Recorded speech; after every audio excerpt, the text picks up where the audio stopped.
അറ്റംപ്റ്റിൽ തന്നെ എനിക്ക് OET score ചെയ്യാൻ പറ്റി. ഈ അക്കാഡമി ചൂസ് ചെയ്തിട്ട് എനിക്ക് ഭയങ്കര സന്തോഷമുണ്ട്. ഇത് അനേകായിരം നഴ്സിംഗ് വിദ്യാർത്ഥികളുടെ വിജയാനുഭവം.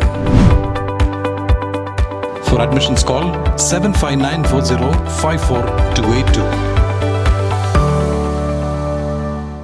നിയന്ത്രണം നഷ്ടപ്പെട്ട കാർ മതിലിൽ ഇടിച്ചു കയറിയുണ്ടായ അപകടത്തിൽ വീട്ടമ്മയ്ക്ക് ദാരുണാന്ത്യം. കൂത്താട്ടുകുളം മൂവാറ്റുപുഴ MC റോഡിൽ ഈസ്റ്റ് മാറാടിയിലുണ്ടായ അപകടത്തിൽ പുളിന്താനം സ്വദേശി ലിസി സ്റ്റീഫനാണ് മരിച്ചത്. കൂത്താട്ടുകുളം മൂവാറ്റുപുഴ MC റോഡിൽ ഈസ്റ്റ് മാറാടി പള്ളിക്കവലയിൽ നിയന്ത്രണം നഷ്ടപ്പെട്ട കാർ മതിലിൽ ഇടിച്ചു കയറിയുണ്ടായ അപകടത്തിൽ വീട്ടമ്മയ്ക്ക് ദാരുണാന്ത്യം.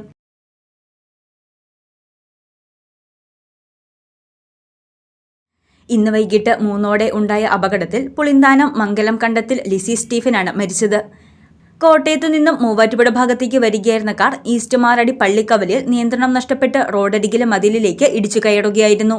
അപകടത്തിൽ ഗുരുതരമായി പരിക്കേറ്റ ലിസിയെ മൂവാറ്റുപുഴ ജനറൽ ആശുപത്രിയിൽ പ്രവേശിപ്പിച്ചെങ്കിലും ജീവൻ രക്ഷിക്കാനായില്ല. വാഹനം ഓടിച്ചിരുന്ന ഭർത്താവ് MJ സ്റ്റീഫനെ ഗുരുതര പരിക്കുകളോടെ മൂവാറ്റുപുഴയിലെയും തുടർന്ന് എറണാകുളത്തെയും സ്വകാര്യ ആശുപത്രിയിൽ പ്രവേശിപ്പിച്ചു.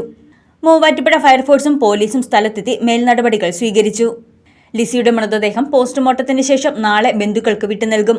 അപകടത്തിൽ മരിച്ച ലിസി പുളിന്താനം വനിതാ ക്ഷീരോത്പാദക സഹകരണ സംഘം പ്രസിഡന്റ്, പോത്താനിക്കാട് വനിതാ സഹകരണ സംഘം മുൻ പ്രസിഡന്റ്, മിൽമ എറണാകുളം മേഖല മുൻ ഭരണസമിതി അംഗം എന്നീ നിലകളിൽ പ്രവർത്തിച്ചിട്ടുണ്ട്. അപകട സമയം വാഹനത്തിൽ ഇരുവരും മാത്രമാണ് ഉണ്ടായിരുന്നതെന്ന് ദൃക്സാക്ഷികൾ പറഞ്ഞു. News desk Muvattupuzha news. ആദ്യം ടെൻഷനായി. മകളാ പറഞ്ഞത് അഹല്യയിൽ പോകാൻ. അഹല്യയ്ക്ക് 30 വർഷത്തെ പാരമ്പര്യവും വിശ്വസ്തതയുമുണ്ട്.